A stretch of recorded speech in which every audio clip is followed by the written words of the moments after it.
أعوذ بالله من الشيطان الرجيم. بسم الله الرحمن الرحيم. الحمد لله رب العالمين والصلاة والسلام على أشرف الأنبياء والمرسلين سيدنا محمد وعلى آله وصحبه أجمعين. قال رب اشرح لي صدري ويسر لي أمري واحلل عقدة من لساني يفقهوا قولي. أما بعد. Alhamdulillah, syukur kita kehadirat Allah Subhanahu Wa Taala kerana dengan izinnya hari ini kita telah berada di dalam Ramadan ataupun hari yang ketiga dalam Ramadan. Jadi untuk perkongsian hari ini adalah berkaitan dengan tajuk sahur, amalan kecil yang menghidupkan keluarga. Jadi sahur sering dianggap sekadar makanan sebelum berpuasa, namun hakikatnya ia adalah amalan kecil yang membawa keberkatan besar dalam kehidupan sebuah keluarga. Sahur mengajar kita bangun awal, berkumpul di meja yang sama dan memulakan hari dengan zikrullah serta doa. Dalam suasana sunyi sebelum subuh, disitulah lahirnya kasih sayang, nasihat ibu bapa dan contoh teladan kepada anak-anak.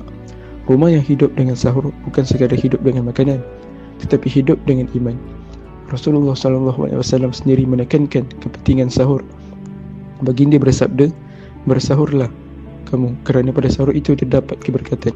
Hadis riwayat Sahih Al-Bukhari dan Sahih Muslim. Keberkatan sahur bukan hanya kepada tenaga untuk berpuasa, tapi pada pahala, kesihatan dan hubungan kekeluargaan. Bahkan dalam hadis lain, Rasulullah SAW menyebutkan bahawa perbezaan antara puasa umat Islam dan ahli kitab ialah amalan sahur itu sendiri. Ini menunjukkan sahur adalah syiar penting dalam Islam. Allah juga mengisyaratkan kelebihan waktu sahur dalam firman-Nya yang bermaksud, dan pada waktu sahur mereka memohon keampunan. Surah Az-Zariyat ayat 18. Ayat ini menggambarkan bahawa waktu sahur adalah sangat mustajab dan waktu untuk mendidik keluarga dengan istighfar serta munajat. Oleh itu, janganlah kita lihat sahur sebagai rutin biasa. Jadikan ia saat menghidupkan rumah dengan doa, perbualan dan kasih sayang. Kerana kadang-kadang amalan yang kecil itulah yang membina keluarga yang besar nilainya di sisi Allah Subhanahu Wa Taala.